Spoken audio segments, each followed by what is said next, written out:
So I would always do that sort of just to check I was right. But luckily, I think I was on all occasions. Great. So you've got the two songs.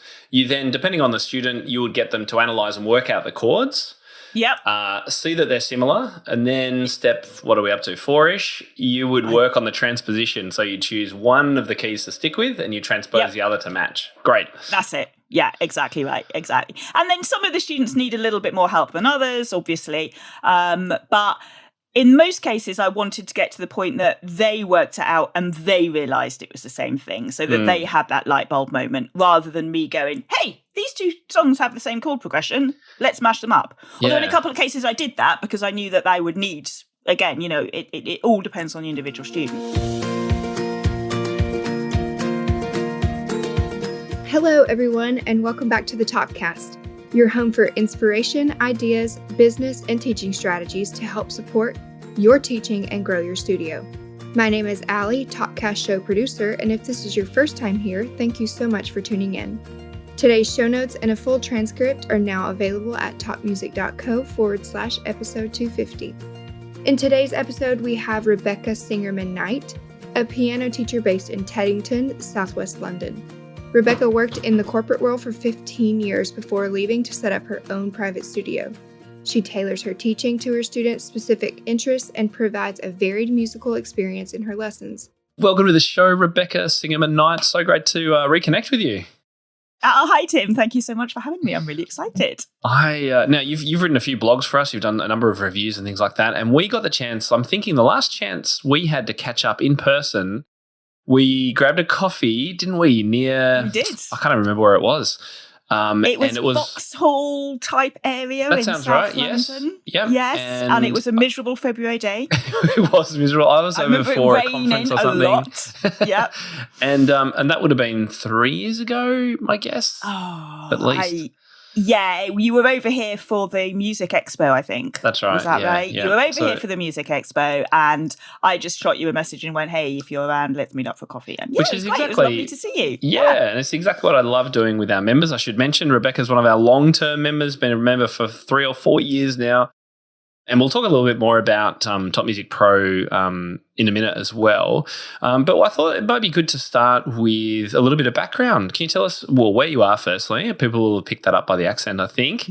And what kind of, how many students you've got and the ages you teach and things like that. Yeah, sure. So I am based in a place called Teddington, which is southwest London, the leafy suburbs of London, which is in the UK. I probably don't need to say that. I have been teaching here for 8 years, just gone past my 8-year anniversary of teaching. Before that, I was in the corporate world. I was a finance professional. I had quite a demanding job. And then I decided to, one thing led to another anyway. I ended up setting up a piano teaching studio in my home 8 years ago. And I teach about 40 students. I've got about 30 youngsters between the ages of 3 and 15, I think, is my oldest. And then I've got about 10 or 11 adults as well. I'm sure we'll talk a lot about my teaching approach, but just sort of in a nutshell, I really like to give my students a really kind of varied and broad musical education. I'm really not exam focused at all. A few of my students take exams, but it's definitely a minority. But I also like to really tailor what I do for the individual student as well. And I'm lucky because a lot of the students that I've had for many years. So I've really got to know them. So I know what they like and I can tailor the approach accordingly. Well, the focus of the show will be to unpack one of these slightly left of centre ideas that you've had recently, particularly in the long winter lockdown that the UK has just endured. So we're going to get into that in a moment. But you say that you've got quite a broad approach now. You do lots of different things in lessons. You don't do exams so much. Am I guessing right that you would say your own upbringing may have looked a little different to that? Can you tell us about your childhood lessons? Yeah, you've heard this story a lot, not just from me, I'm sure, Tim. I'm sure you've heard this from a lot of people. I grew up in the 70s in the UK, in the exam culture. I think I must have been 3 or 4. My dad plays the piano, so he basically had me on the piano stool pretty much as soon as I could sit up. Sent me to lessons to Mrs. Young, who lived around the corner. And I think I started lessons when I was 4 or 5, probably did my grade 1 when I was 6, I don't know. Anyway, it was just a total diet of exams, then a festival. We had like a music festival once a year where I grew up. So it's exam, festival, exam, festival, exam, festival, bang. I was 14 years old. I'd just passed my grade 8. I'd be able to play a Beethoven sonata reasonably competently. But could I sit down at the piano and play Happy Birthday? Not a hope. Could I, pick out anything by ear? Could I accompany somebody? I mean, yeah, I could accompany somebody if I had the written sheet music in front of me. But if I just had a chord chart, I wouldn't really have known what to do. And that's just embarrassing. It's embarrassing when people go, oh, you've got grade 8 piano. Can you play us something? And I'm like, well, you can play my Beethoven sonata if you want. And I was just determined. I didn't need to have a grade 8 when I was 14 years old. Okay. I could have spent another 4 years getting to that level. And in that time, I could have learned a much wider range of skills. And I'm determined that my students just can do all of the things that I couldn't do back then. So my students can sit down and play Happy Birthday. That's such a cliche, I realise, but it's also so important. Yeah, so absolutely. That's my kind of approach. It's basically not to give my students the narrow experience that I had.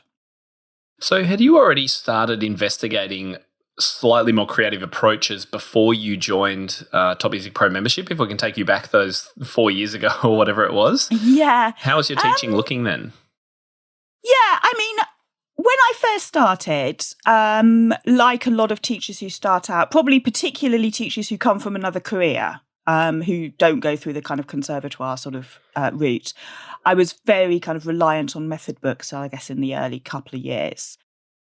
Which is not necessarily a bad thing. I mean, obviously, the people who write the method books know what they're doing. So if you are a rookie teacher, then it's a good idea to, take some advice from that.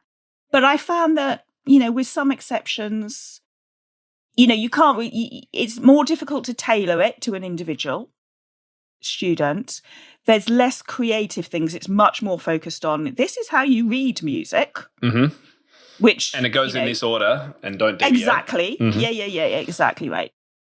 So it was quite focused on the method book, but I guess quite early on I was kind of like searching around online and having that feeling of overwhelm that we all have about all of the available stuff out there. So I definitely knew that I wanted to be more than just a teacher that pushes their children through exams.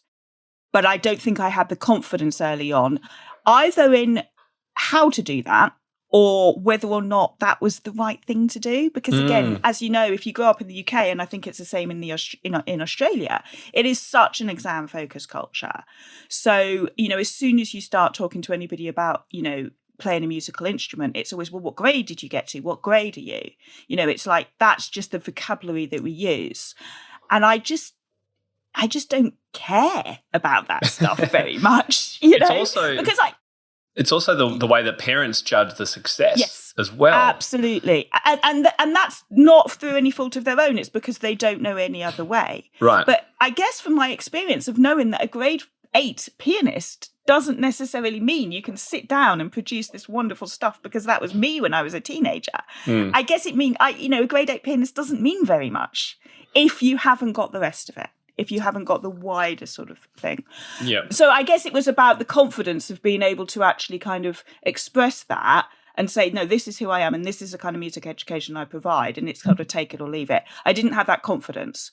So it was kind of method book orientated, wanting to do something else, trying a few things around the edges, but not quite knowing how I actually kind of carved that out, I suppose. Yeah, I think you've hit on the 2 pain points which I hear most from members who've joined us. One is they have a feeling that they would like to be more creative and not just teach how they were taught and not just do an exam syllabus, but they're not sure if that's okay. And so one thing we do give them is we say to them, yes, it is okay, and here's how to do it.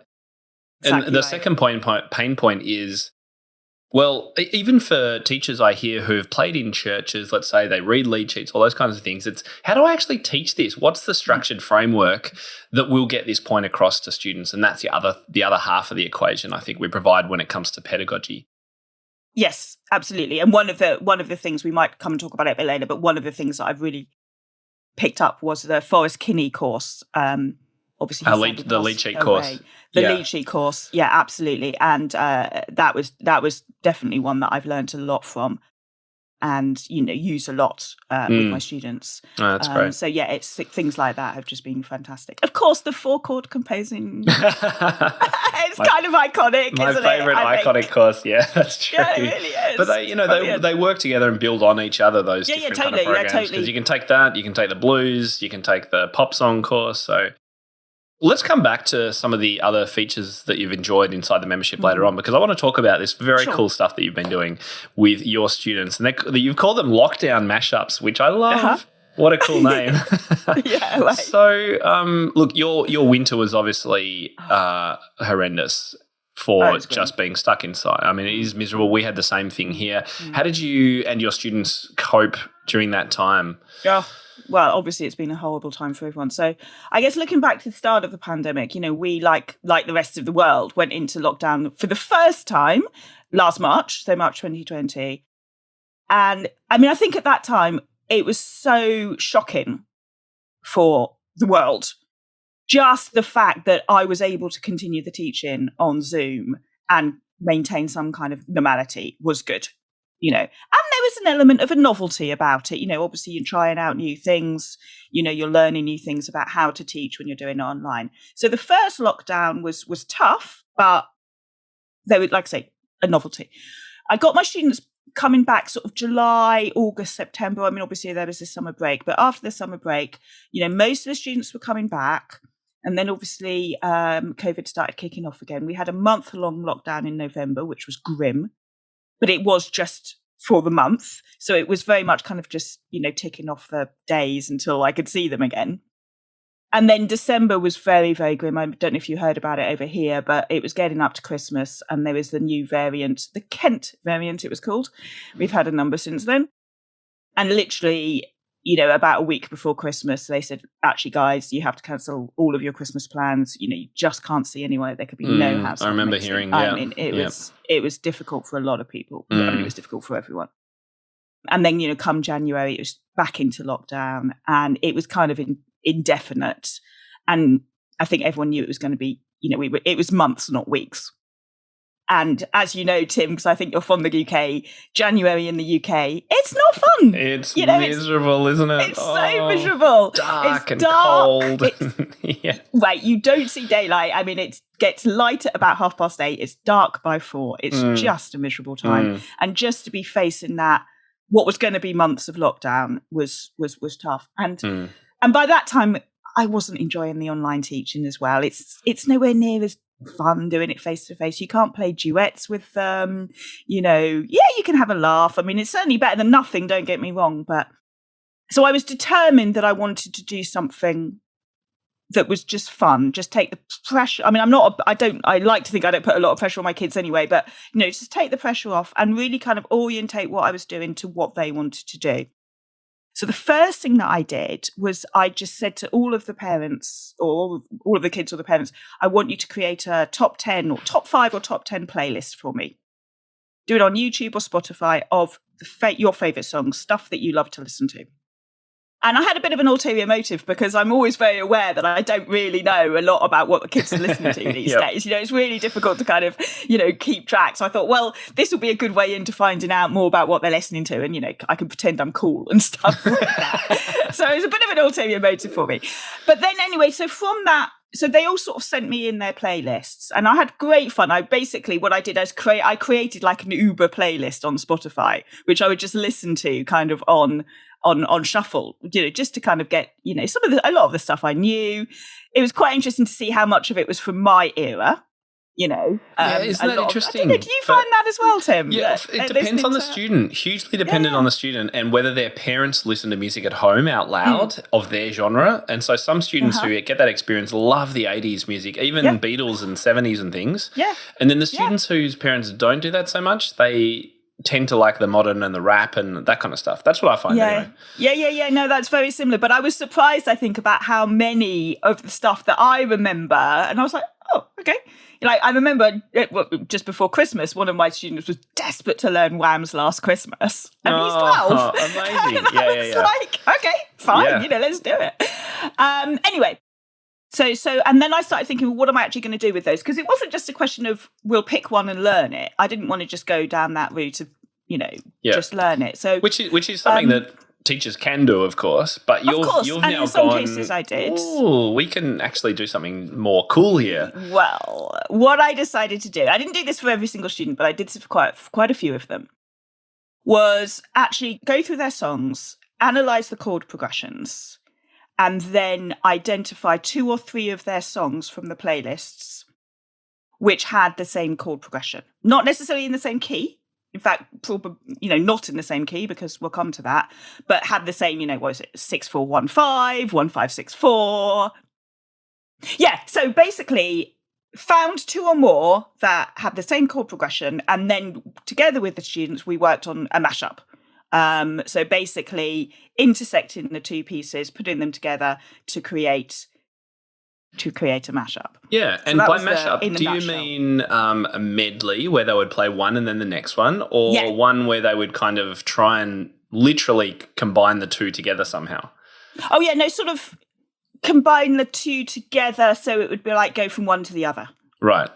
Yeah. Or in some cases, the 2 we're going to listen to today are just 2 pieces, so we'll hear those. Yep. But they've got a couple. I've got one other student who's actually doing a mashup of 4 different. Yeah. tracks. Wow. Cool. So, which of course is possible because of the similarities of the chord progressions behind so many of the songs. Well, you don't. I mean, if you've got 5 or 10 songs, you can pretty much guarantee that at least 2 of them and probably more are going to have the same chord progression, right?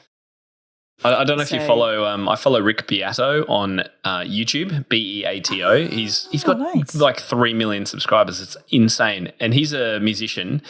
And he was doing a video. I was just watching it today on his reactions to the top 10 Apple songs. Yeah. And he does a few of these, and it was fascinating because you watch him. He's on his guitar and he's listening to them and commenting on them and trying to play along and working out the chord progressions.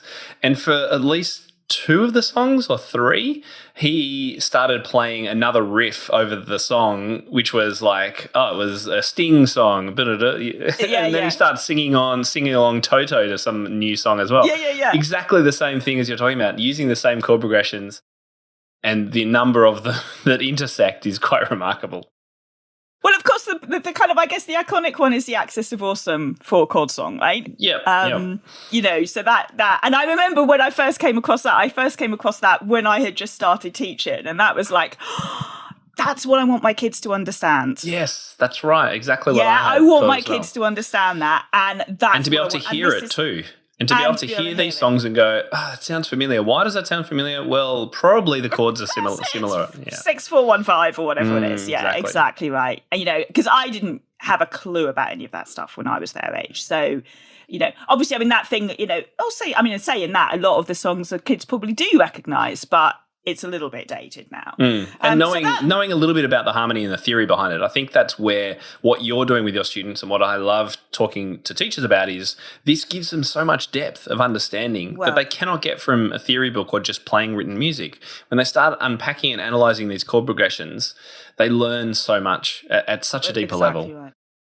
And one of the things that was part of this process was obviously once we'd pick the 2 songs and we'd analyse them, it was transposing one of them into the key of the other. Okay, so fantastic exercise. Which is really important. Now, again, my kids, because I'm so determined that they have this education, my students understand, the idea of chord function. So the numbers of the chords as well as the quality of the chords. And we talk about function and quality. So they've kind of got that vocabulary. So for example, when we did the one we're going to come and listen to, which was the Lewis Capaldi one. So that was a 1-5-6-4, very unusual, as you know, in the key of D flat. So the first thing we did is work out what the chord progression was, get familiar with the actual chords, sometimes like doing some improvisation and rhythm exercises with the chords as well as a kind of preparation. And the one we mashed that up with was Imagine Dragons Demons, which is also 1-5-6-4 in the key of E flat. So it's like, okay, well, let's choose a key. We chose D flat. Could have gone either way. Obviously we then had to transpose Demons. And this is all done by ear. So So, but you would be kids kind talking of work about, out. okay, so the first chord in song 2 is an E flat chord. Now we need to move this to D flat. What's the one chord in D flat? Well, that's a D flat. Is that how you work exactly, it? yeah, using the chord numbers. So it's so they understand the concept of a 1-5-6-4. So they know that a 1-5-6-4 in D flat is going to be these chords, and therefore the equivalent in the key of E flat is going to be these chords. Right. So yeah, it's such a valuable skill to learn. It's so important. I think it's just so important. And I do, it's one of the few things I'm really strict with about kids about. You will know this, Yeah. If that's the only thing that they know, then that's important. So just to make sure everyone's keeping up, step 1 was to ask for a list of 5 to 10 songs from your students that you wanted to do this activity with. And then you went and listened to those songs. So step 2, listen to them. Step 3, did you do the analysis or did you do that with the students? I did it before. So I made sure that I knew what the chord progressions were before I did it with the students. And then it depended on the student. So with the students who I knew would be able to pick that out themselves by ear, and some of them could, then I tried to get them to do that in the lesson. Okay, let's listen to it. But you'd already done the work, so you knew it would work. I think that's the important part. I did know it would work in advance. So I did have an idea about which of the songs we're going to do. And did you use any... Oh, sorry, Rebecca. Did you use any apps or any software to do that, the analysis, or did you use your own ears and you just playing along to try and work them out? I started by playing along to work them out because that's something that I'm trying to really that skill is something that I really want to develop myself. Mm-hmm. So with all of them, I did it myself, but I always checked. Yes, okay. And where did you go to check? I normally go somewhere Hook Theory is great. Yep. Hook Theory I like Hook Theory. A lot. Music notes as well, because you can just go to the first page of a music notes sheet and you can see what the chords are going to be. So it's usually either Hook Theory or music notes. I mean, I've got a few other apps as well, but they're usually my go-to. That'd be my go-to as well. Yeah, exactly. Yep. So I would always do that sort of just to check I was right, but luckily I think I was on all occasions. Great. So you've got the 2 songs. You then, depending on the student, you would get them to analyse and work out the chords. Yep. See that they're similar, and then step, what are we up to, 4-ish, you would work on the transposition. So you choose one of the keys to stick with and you transpose the other to match. Great. That's it. Yeah, exactly right. Exactly. And then some of the students need a little bit more help than others, obviously. But in most cases, I wanted to get to the point that they worked it out and they realised it was the same thing, so that they had that light bulb moment, rather than me going, hey, these 2 songs have the same chord progression, let's mash them up. Although in a couple of cases I did that because I knew that they would need, again, it all depends on the individual student. So a couple of students I had to kind of, give them a little bit more.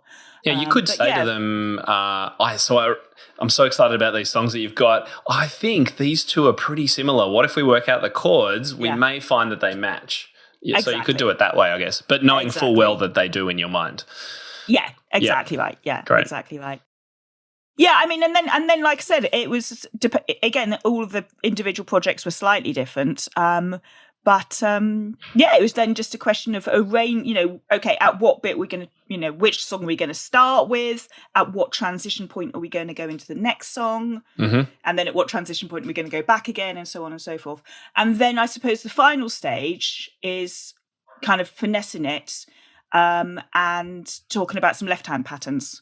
Great. So we tend to start when I'm doing this kind of ear work, I tend to start with what I call the skeleton, work out the chords and work out the melody. So you play the melody in the right hand and the chords in the left hand. I was going to ask you, were they did any of them choose to sing, or did most of them play the melody? For this, they all played it. I mean, I do have a couple of students who will sing and accompany themselves, but on this one, it was all playing. So we start with the kind of skeleton. And then it was like, okay, now we know how the melody goes. We know how the chords are. Let's see how we're going to arrange it. And again, obviously, we'll take that as far as the individual student can cope with. So some simple left-hand patterns, maybe just some simple kind of broken chord patterns. For the slightly more advanced students, I'll get them harmonizing. I'll get them arranging the right hand as well, using inversions in the right hand. So right hand chords in the right inversion to give the melody note at the top, left hand play in root thirds or fifths to accompany. Again, you have to adapt it to the level of the student. For a more, sort of a more elementary student, I'd probably just leave it as playing the melody with the chords. And leave it at that. You've got it. You can and you can match this up to whatever level. If the student is at a slightly more beginner level, perhaps they just play the melody and you play the chords, or the other way around. There's lots of ways you could interpret this. Yeah, and you could get them just playing the chords and singing as well if you've got a singer. Yeah. And so you would, with the student work out, so it wasn't just a matter of, I'm going to start with this song and I'm going to finish with this song and we'll just play them one after the other. It was more, we're going to play a bit of this one and then this one and then we'll come back to this one maybe and then do the chorus of this one to finish or something. Exactly. Yeah, that sort of Fantastic. thing. Yeah. So it's kind of like a whole like little arranging. kind of piece in itself. Yeah. Yes, it is. Yeah, very much so arranging. Yeah, absolutely. I think we should have a listen to these. Why don't we do that? Let's do it. Because people are going to really understand what's going on. So tell us about the first one. Should we do the Imagine Dragons with Lewis Capaldi? So tell us who's playing, maybe a little bit of background, just a quick bit of background on the student, how old they are, what level they are. Okay, so and then what you did. I'm really excited about this one. This is Kiva. Now, Kiva is 10, literally 10 going on 18. And if you actually go onto my Facebook page, you'll find a few other videos of Kiva, because she does sing. She's not singing in this particular one, but she also composes her own songs. And at the age of 10, she wrote a song called Bloodthirsty. Okay. It's on my Facebook page if you would like to see it. But anyway. We'll put a link to your Facebook page, by the way, in our show notes for anyone that wants to have a look. She is a bit of a star. Kiva the Diva, we call her. But what's wonderful about Kiva, she actually started with me when she was 3 years old. So I have literally seen her grow up to the ripe old age of 10. Yeah. And it's such a privilege. It's such a privilege to see the kids develop and to see what they can do. And she is a very sort of musical. She does a lot of musical theatre as well. She has got a great voice.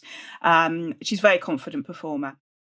So she chose the song Someone You Loved, or like I say, these were on her playlist. So Someone You Loved by Lewis Capaldi, which was actually a song that I didn't know before. It's a great song. It's a kind of big power ballad. And Demons by Imagine Dragons, which I did know.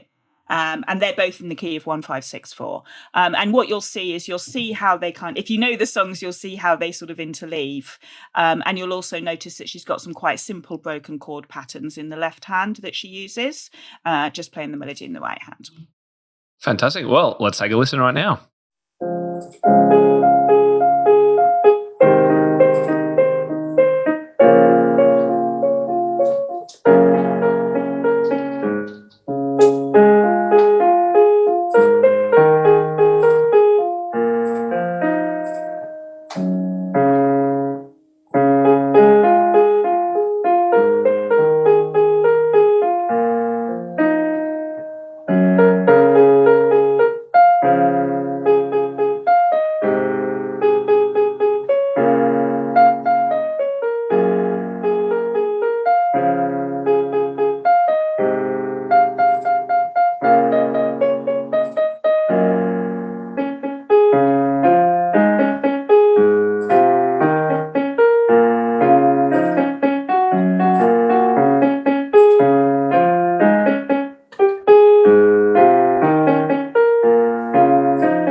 That was so good to hear.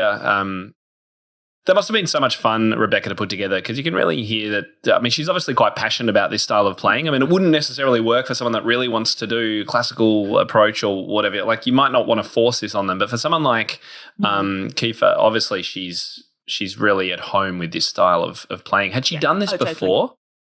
Totally. I think this was the first mashup we've done, but we had done, like I say, she had written some of her own songs before. And in doing so, because she does sing, she will just accompany herself using broken chords. So she was very familiar with using chords and chord progressions. She was very confident with that. So it's kind of like a natural next step for her to do this mashup. She already had the vocabulary, I guess, in terms of understanding how chords work together. Right. So it made sense to her what we were doing and why we were doing it.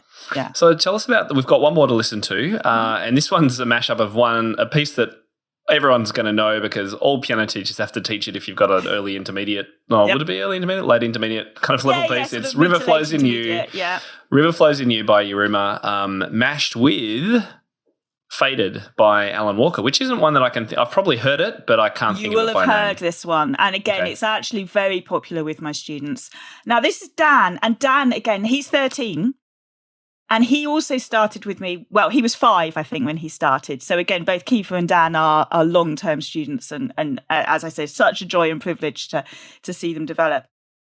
Now, Dan's an interesting character because he has very set ideas about what he does and doesn't want to play.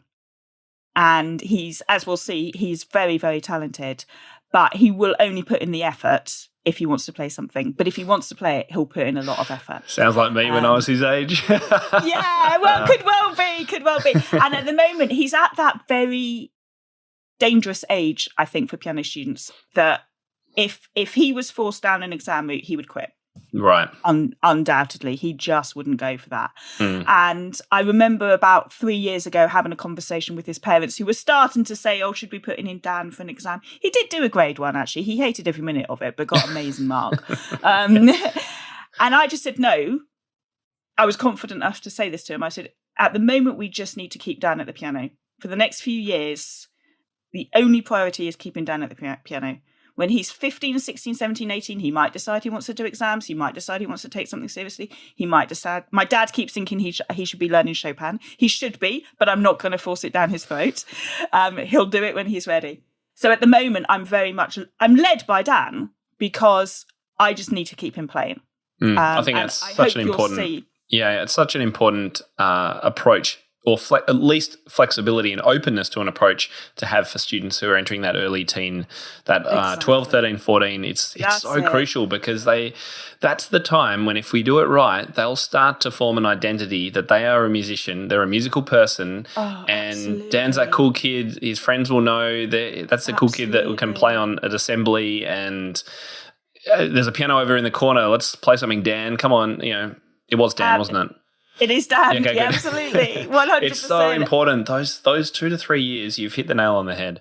Yeah, I know, absolutely 100%. And it would be so easy to lose him. It would be so easy if he was feeling pressure to do exams and pieces he didn't want to do, he would quit. And I think that would just be, it would be so disappointed. And so many kids, particularly in the UK, the drop-off rate at that age is phenomenal. So, and luckily, so sad when you've taught them for 8 years or 7 years. So the saddest thing, isn't it? It's really, And luckily, his parents are absolutely on board with that, and they can see what he's doing. Anyway, he had learned Faded actually last year in the first lockdown. He had learned Faded because again, it was a piece he wanted to play, and he learned that more traditionally from sheet music. We found a reasonably good arrangement online, and he learned it from sheet music.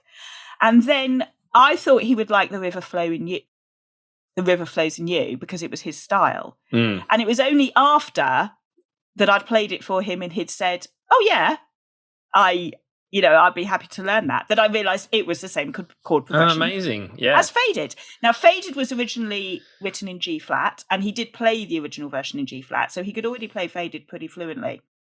River is in A, but they're both 6-4-1-5 progressions, okay, which I believe is the Axis of Awesome one, interestingly enough. So this was slightly different because River Flows in You, he did learn the sheet music. He learned the whole piece as a traditional piece of sheet music. But then what we did with Faded is we obviously had to transpose Faded into the key of A, because that's River Flows in You, or F sharp minor. And then we had to arrange exactly where to intersperse the little bits of Faded. And it's quite subtle, I think, when you hear it. If you didn't know Faded, I'm not sure you'd pick up exactly what was going on. If you knew River Flows in You very, very well, you'd know that something was different. But you would have to know both pieces to really kind of hear where he intersperses them, because when it first comes in, he literally plays just a little tiny snippet of faded. Right. And then as the piece goes on, he does a little bit more of faded each time till he does kind of like quite a big thing towards the end. Okay. And then finishes off with just a little thing as well. So anyway. Fantastic. Let's take a listen. You'll be able to see what I've done. Here it is.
So now that we've heard both the recordings, we've got a great idea of this concept. Hopefully teachers listening are going, oh, I reckon I've got a student who would absolutely love this. And hopefully that's inspired some people to take this idea and run with it. Is there anything differently you would do if you ran this process again with students? Oh, gosh, that's a good question. No, I think it's worked really well. Good, that's okay. I think it's worked really well. I mean, like I say, I think it's all about tailoring it for the individual and knowing what the individual can and can't cope with. But I think the thing that made it a real success was because it was songs that they had chosen. I wasn't imposing them on the kids. That they were keen to do it and they were up for it. So and also they already had the vocabulary. They have the vocabulary of chords. They understand how chords work. So obviously it's quite important that is in place already, I think, for it to be able to work. Right. And for teachers that don't currently explore any kind of pop song chord progressions with students, there's really 3 to 4 crucial ones that I think every student and teacher should know that covers about 80% of pop music out there. And then there's a few others as well. Some of them are 3 chord progressions. Most of them are 4 chords. And if you aren't familiar with it, just head to topmusic.co/chords, and I've got the information that you need there about how I teach it, how I play it, and that was the basis for a lot of Rebecca's initial work around the similarities of these chord progressions and things. And we've got to credit Axis of Awesome. It's an incredible YouTube video if you haven't watched it yet. Are there any other mashups? Are there any other mashups or combinations that you've got up your sleeve now from this exercise that other teachers might be able to go and even try themselves? Yeah, I mean, obviously there are thousands out there, but just a few others that I'm working on at the moment or have worked on in the past. I've actually got a 4-song mashup in hand at the moment with one of my students. We should do it like a competition in our Facebook group. Like, who could mash up these 4? Come on, teachers. So this is Journey's Don't Stop Believing, which also features in the Access of Awesome. With Maroon 5, She Will Be Loved, which is a song from the 90s. And I'd say this kid's 15. But anyway, U2 With or Without You. Oh, classic. And also Demons as well. So Demons also features in that. Imagine Dragons, all 4 of those songs all have the 1, 5, 6, 4. We transpose them all into key of E, which is the original Journey key for Don't Stop Believing. This is still work in progress. So you're doing this with a student right now? We're doing this with a student right now, a 15-year-old, and he's going from Journey to Maroon 5 to U2 to Demons and all the way back again. So he's starting and finishing with Journey. Amazing. It's a big project. We're hoping to have it ready for my summer concert in July. Fantastic. Could you, if you do, or when you do, could you share a link with us in the Facebook group? That'd be really great. Definitely. If it comes off, like I say. Otherwise, I want to hear if any teachers out there are keen to give this a shot. Come on, guys.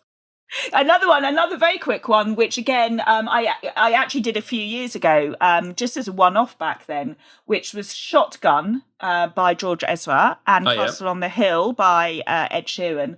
And they're both a 1, 4, 6, 5 progression.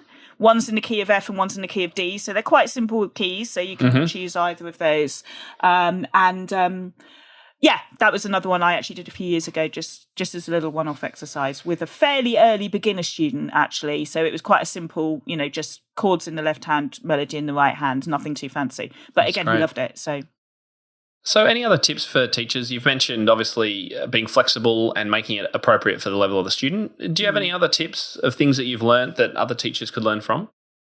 I think the one thing we haven't talked about is sort of rhythms and things like that. So I think the thing that I'm really, really want my kids to be confident with is chords, obviously, and the vocabulary and the understanding of how chords work, but also rhythms.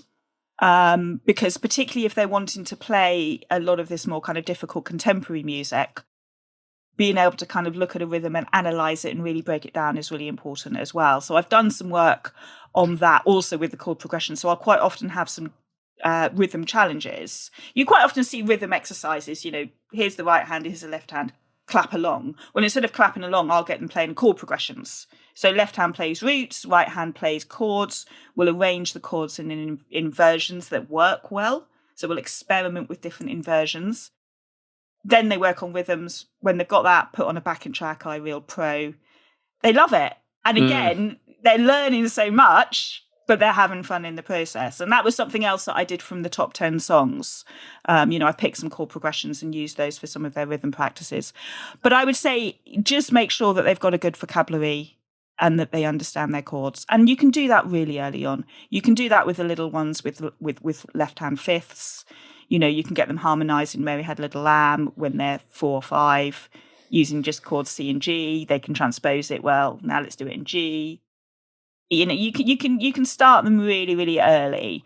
And just make it a fundamental part of their lessons so that, when you do come across things like this and you say, hey, this is a 1-5-6-4, they know what you're talking about. Right. Yeah. And it just takes a small bit of work in an ongoing capacity. I mean, I agree, starting it super early on when they're first, if they're reading a method book piece and they're just beginning to read and it's 3 notes and it's right hand only and their left hand's not doing anything, then once they know how to do it, teach them how to play fifth in left hand or even a single bass note to harmonise. Whatever it is. You can.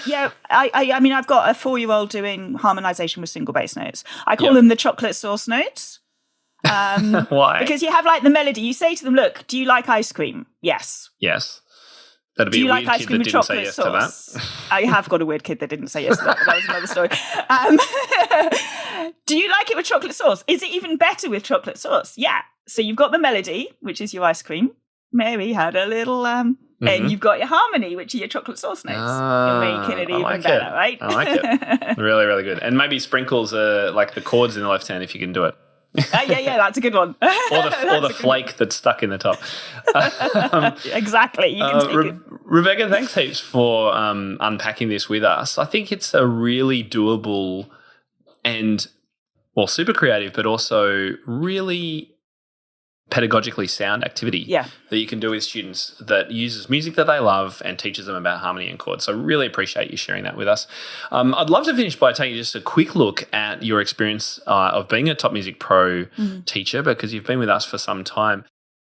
And I wondered if you can remember back, I think you said something at the start that you were starting to look at blogs and things like that to try and get help to break out of the exam cycle and not just teach how you were taught. Is that how you found us? Can you remember how you came across the community?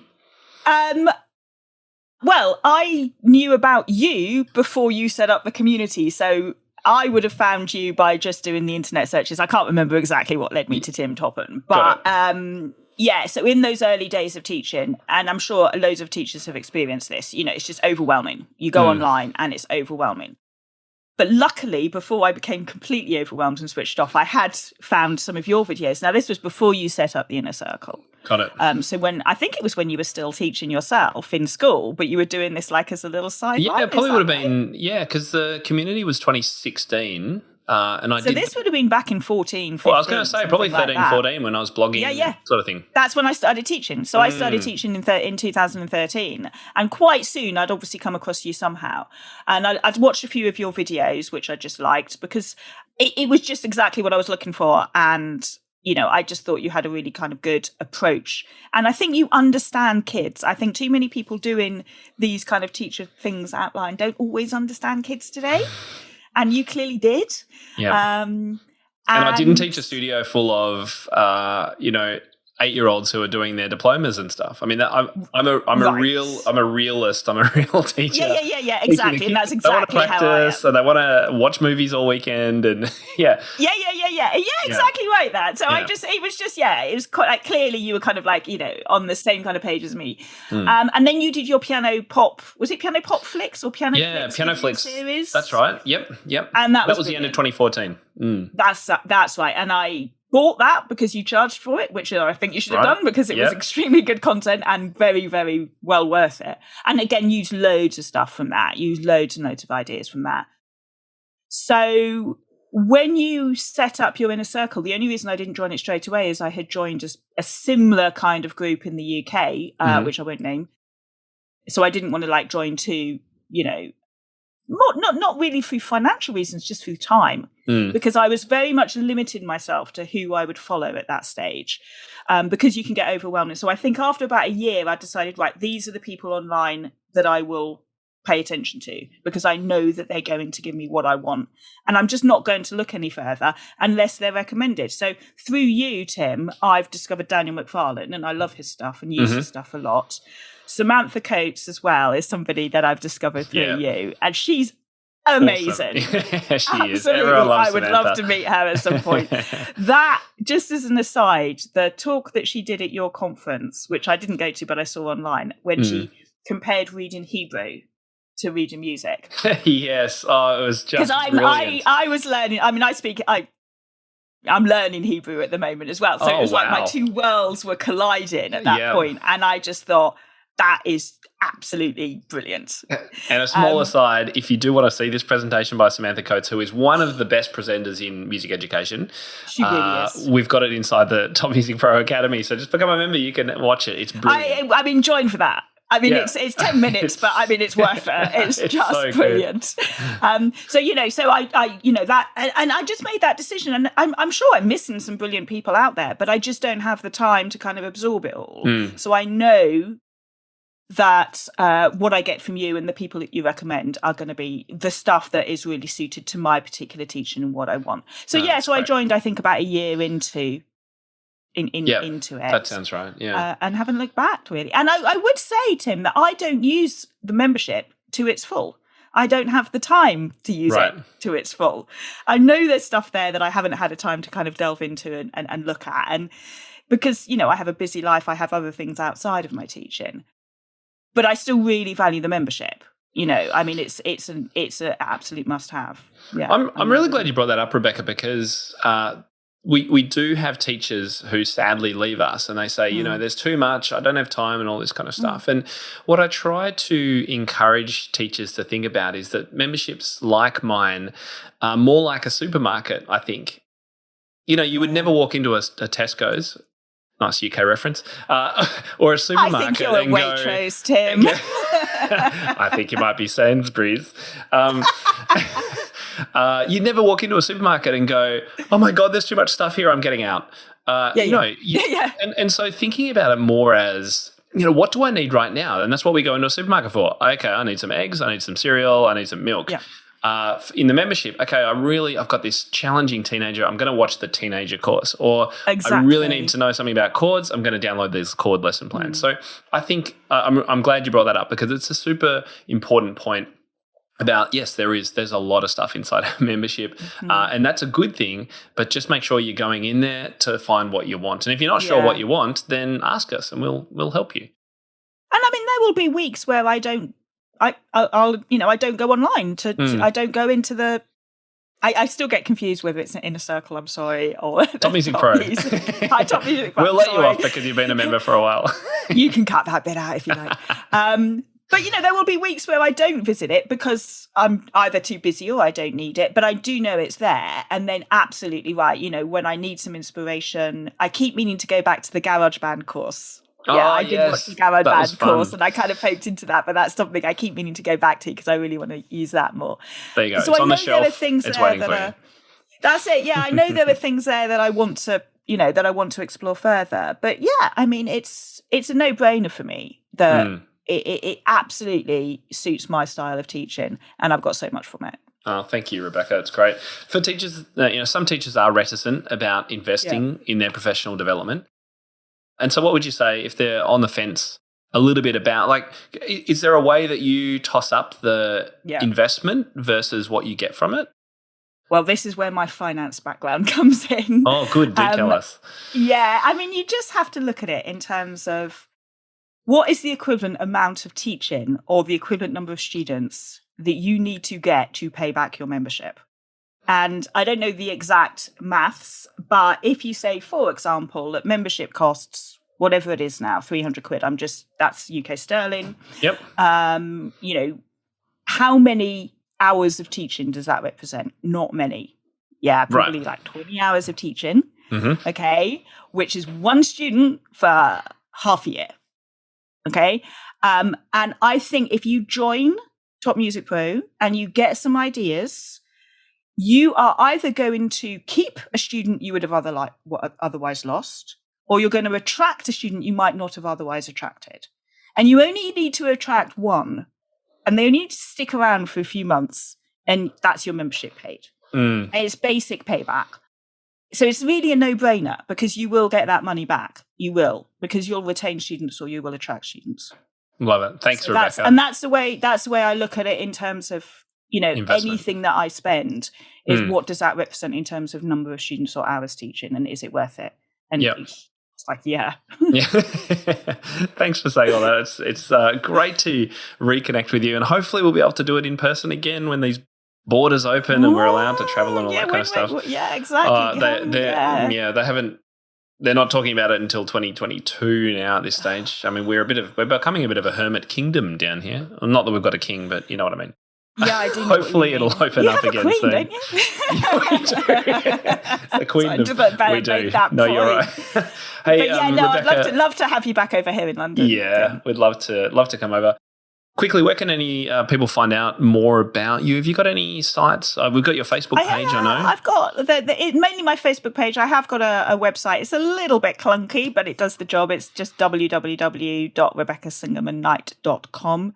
Like I say, probably needs a little bit of updating. But the Facebook page, if you go to my Piano with Rebecca Singerman-Knight Facebook page, you will see a number of the performances. You'll certainly see Kiva's mashup and Dan's mashup are both on my Facebook page. And Brilliant. yeah, I will hopefully post the mammoth 4-song matchup later in the summer. Brilliant, yes. Yeah, we'd love to see that.